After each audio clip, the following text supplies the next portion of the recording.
पाकिस्तान ने खत्म किया अफगानिस्तान से सारे रिश्ते, कहा भारत की गोद में जा बैठा है तालिबान। हम आपको बताएंगे इस वीडियो में विस्तार से। नमस्कार, आप देख रहे हैं न्यूज़ 18 का डिजिटल प्लेटफॉर्म। मैं हूं आपके साथ श्रुति श्रीवास्तव। पाकिस्तान के रक्षा मंत्री ख्वाजा आसिफ ने भारत पर पाक अफगान तनाव भड़काने का आरोप लगाया है। साथ ही उन्होंने अफगानिस्तान से संबंध तोड़ने और सभी अफगान नागरिकों को पाकिस्तान छोड़ने का आदेश दिया। ख्वाजा आसिफ ने कहा, काबुल के वो शासक जो अब भारत की गोद में बैठे पाकिस्तान के खिलाफ साजिश रच रहे हैं, कभी हमारे संरक्षण में हमारे ही देश में छिपे रहते थे। हम आपको इसके बारे में विस्तार से चलिए बताते हैं। पाकिस्तान और अफगानिस्तान के बीच बढ़ते तनाव के बीच अब पाक के रक्षा मंत्री ख्वाजा आसिफ ने एक बार फिर इन हमलों में भारत को घसीटने की हिमाकत की है। साथ ही पाकिस्तानी रक्षा मंत्री ने अफगानिस्तान के साथ संबंध खत्म करने का ऐलान करते हुए पाकिस्तान में रह रहे सभी अफगान नागरिकों को अपने वतन लौटने के लिए कह दिया है।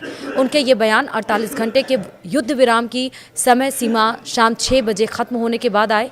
हालांकि मीडिया रिपोर्ट्स के अनुसार दोनों पक्षों के प्रतिनिधियों की कतर में बैठक तय होने के चलते संघर्ष विराम को बढ़ा दिया गया है ताकि वर्तमान तनाव का समाधान निकाला जा सके।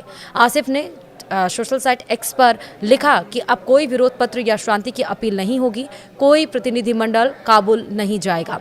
जहां भी आतंकवाद का स्रोत होगा उसे इसकी भारी कीमत चुकानी पड़ेगी। उन्होंने आरोप लगाया कि काबुल अब भारत का मोहरा बन चुका है और भारत और प्रतिबंधित तहरीक तालिबान पाकिस्तान यानी कि टीटीपी के साथ मिलकर पाकिस्तान के खिलाफ साजिश कर रहा है। उन्होंने कहा कि काबुल की वो शासक जो अब भारत की गोद में बैठे पाकिस्तान के खिलाफ साजिश रच रही है, कभी हमारे संरक्षण में हमारे ही देश में छिपे रहते थे। आसिफ ने कहा कि पाकिस्तान अब अफगानिस्तान के साथ वैसा रिश्ता नहीं रख सकता जैसा पहले था। यह विवादित बयान तालिबान के विदेश मंत्री आमिर खान मुत्ताकी की भारत यात्रा के कुछ दिनों बाद आया। मुत्ताकी ने हाल ही में 6 दिन का भारत का दौरा किया था और इसी दौरे के बाद पाकिस्तान बौखला गया।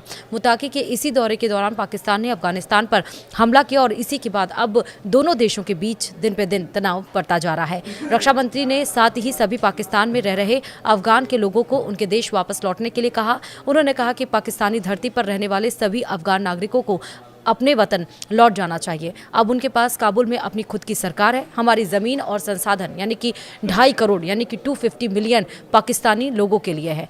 आत्मसम्मान रखने वाले राष्ट्र किसी पराई ज़मीन और संसाधनों पर पनपते नहीं। अब उनके पास काबुल में अपनी सरकार या फिर खिलाफत है।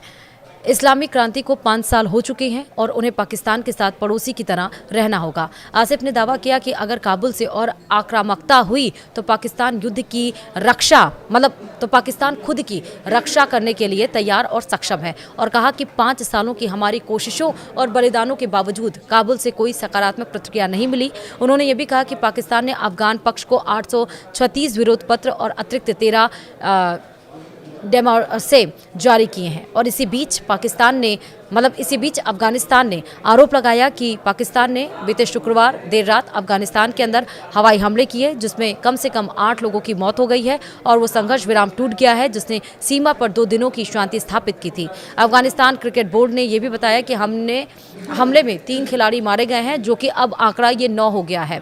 हाँ, और जो उस इलाके में एक टूर्नामेंट के लिए मौजूद थे। इस वीडियो में इतना ही। नमस्कार।